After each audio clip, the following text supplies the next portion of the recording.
guys yung egg tofu with fresh prawn. Ayan, kita nyo guys.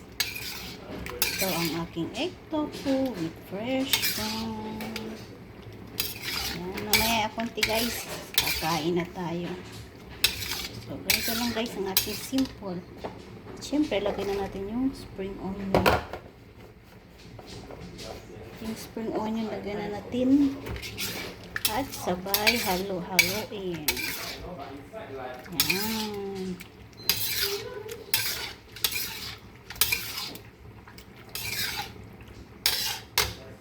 Ayan, ito na guys ang aking egg tofu with fresh prawn.